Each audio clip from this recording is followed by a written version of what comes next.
American-born woman, but my mother was born in South Africa, having immigrated in the 90s.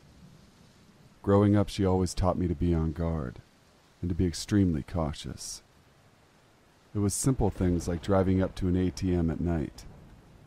While my mom was using the ATM, I had to look out of one window, while my sister would look out another, so that we could see if someone was coming. I had always wanted to visit South Africa, and when I was 17, I went as a graduation present.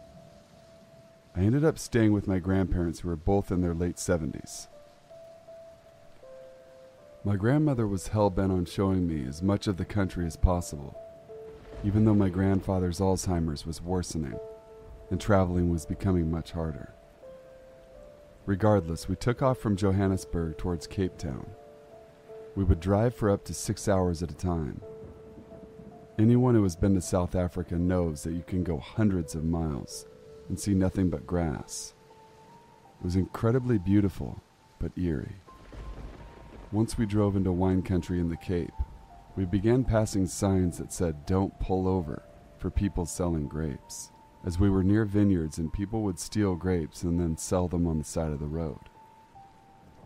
Around hour 3 or 4 of the day, my grandfather was getting antsy. He was obsessing with the GPS of the car, plugging it in and unplugging it, cursing and getting frustrated. Eventually the thing just kept repeating, recalculating, for hours on end. My patience was wearing thin, and I was trying to take it from him so I could fix it, but he wouldn't let me touch it. Finally, my grandmother had had enough and pulled over. This stretch of road was narrow and lined by trees. It was probably mid-afternoon, but we were the only car in sight, and it was silent. My grandparents were reading the GPS instructions and arguing when my grandmother turns around. "Keep watch out of the back window." I kind of smiled to myself, remembering what my mom used to say to me. I glanced at my phone, which had no service, and scrolled through my camera roll for the 300th time that day.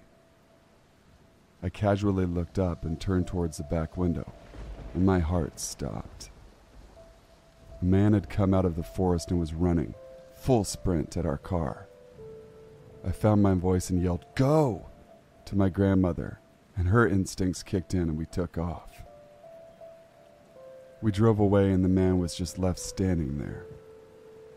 My grandmother explained that often, when travelers pulled over for the grape sellers, there would be people waiting in the trees who would come out and rob you, sometimes violently. Doesn't get much more vulnerable than a teenage girl and an elderly couple, one of which was obviously suffering with Alzheimer's. Thank you, Mom, for making me cautious. Some man running at us from the forest. Let's not meet again. I worked at a law firm that practices criminal law, so I dealt with a lot of not so upstanding citizens. We had this one client named Peter, who had spent most of his time behind bars and was severely violent.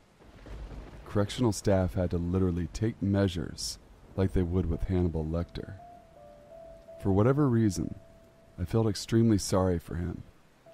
Peter was always very nice to me and polite to me, so I would go the extra mile for him, like convincing my boss he should help him more. So, Peter gets released from jail, and as it happens cannot walk, so he is required to be in a wheelchair. He comes into the office one day, first time meeting him in person, and he meets with my boss. It was close to the end of my workday when my boss asked me to give him a ride home, on my way home from work. I was uncomfortable with this, and in hindsight should have said no, but ended up agreeing to do so. We get to his apartment and he asked me if I can help him up to his suite, basically me carry the wheelchair while he butt scoots up the stairs. I felt bad and I didn't want him to struggle, so I agreed. Once we get to his suite, he asked me if I could come in because he wanted to show me something. I agreed. Again, don't know why. I feel guilty easily, maybe. So I go in and stand really close to the door, because at this point I'm totally scared. I don't even remember what he showed me, but I got out of there as fast as I possibly could. Within the next couple of days, my office gets the news that he has been arrested and charged for luring a girl into his apartment, stabbing her, and trying to rape her. Turns out he was making his handicap sound a lot worse than it actually was.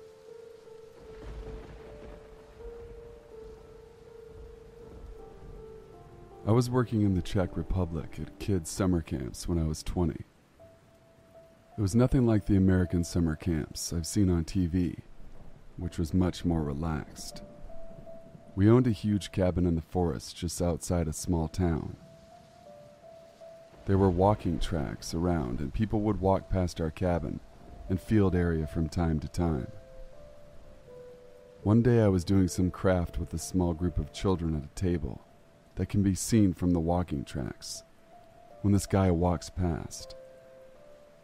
He's alone, about 30, had dreads, heavy boots, these patchwork pants, and a loose metal singlet. He stops mid-walk when he spots us and starts to approach. He asks me in Czech if I have any cigarettes. I tell him in Czech, I'm sorry, I don't speak Czech very well. In an attempt for him to give up and leave, I'm trying to be nice because I have 5 kids sitting at a table and don't want to scare them. He then switches to English, and I'm like, fuck. It was a 50-50 chance he wouldn't speak English in a part of the country like this. He then comments on my tattoos. I have a sleeve, asking me all of this stuff, says he's getting a new one. He asks about the cigarettes again. I say no and was being polite about the tattoos, but not encouraging conversation. He asks my name and I tell him, and he keeps talking for a bit. After a while he moves on. I sigh with relief and the day continues. Later that afternoon it was around 6, still light, and we were killing time before dinner was being served. I was in the field outside the cabin with some kids running around. Other leaders were doing various activities with kids, when all of a sudden another leader got my attention and told me to get the kids inside. I look up, and on the other side of the field where the tree starts, there are guys all dressed similar to the guy earlier. Standing just back from the tree line, they had spread out and approached from different angles.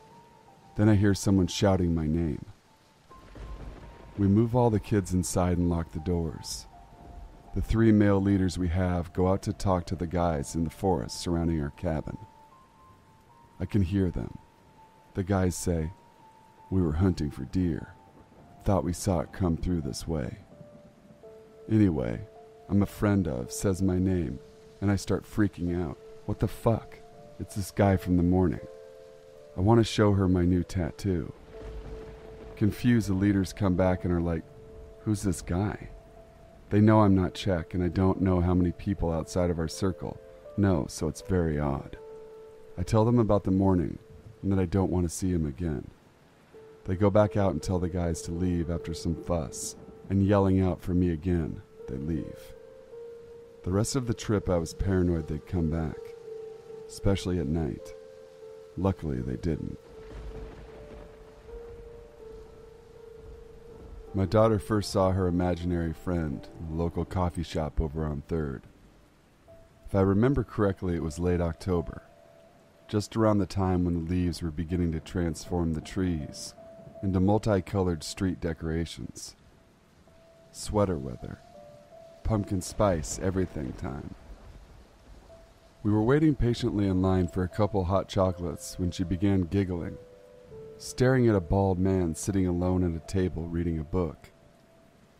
There didn't seem to be anything funny about him.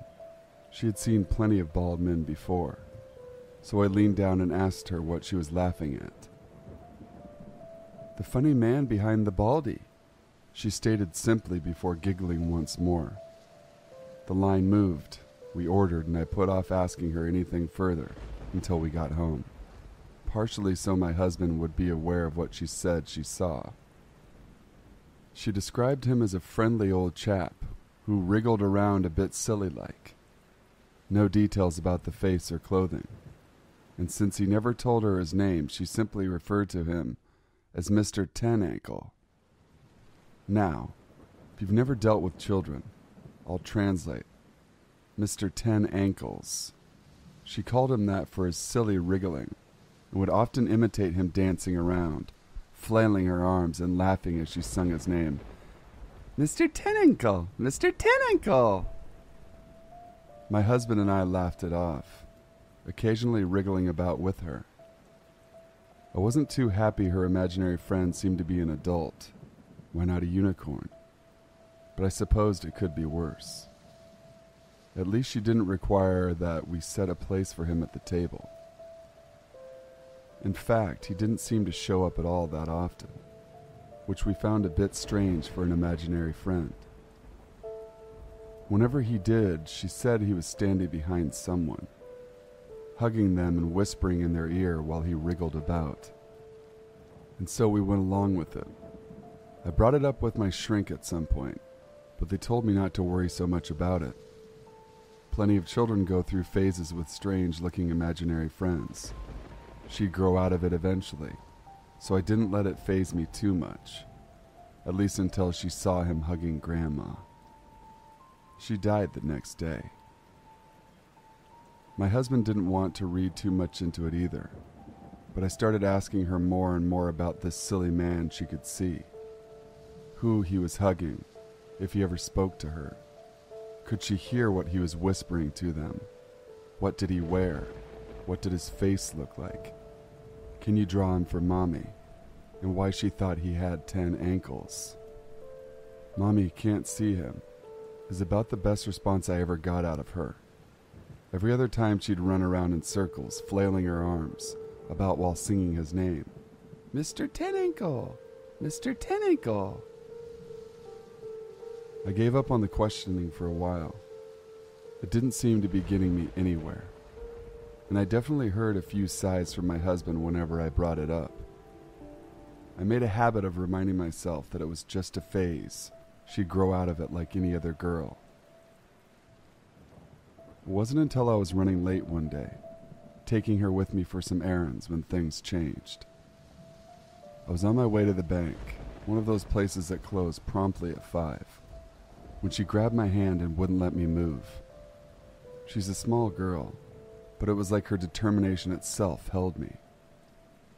I leaned down, hoping she'd get over it in time for me to make it home before rush hour. Sweetie, Mommy has to... She interrupted me almost immediately. Mr. Ten Ankle says no. Well, that was new. What's he saying no to, Mommy? The bank? She shook her head, staring past me and pointing at a remarkably plain car. One of those old, weathered, grayish sedans. A couple of men got out, nodded to each other, and walked into the bank. He's touching their shoulders, Mommy. The bad men. Before I could make any sense of what she was talking about, I heard a gun go off inside the bank. Yelling followed, and before I knew it, my instincts had kicked in, and I was running the other way as fast as I could, clutching my daughter to my chest. My mind was racing with such ferocity that I didn't even remember the drive home. Fortunately, it didn't seem to traumatize her, but you can bet I went back to questioning. More sighs from my husband, more cries from my daughter. Mr. Ten Ankle! Mr. Ten Ankle! Despite a lack of helpful responses from her, I eventually theorized Mr. Ten Ankles would hug those about to die and massage the shoulders of those about to kill. I'll admit I got a little paranoid about the whole thing.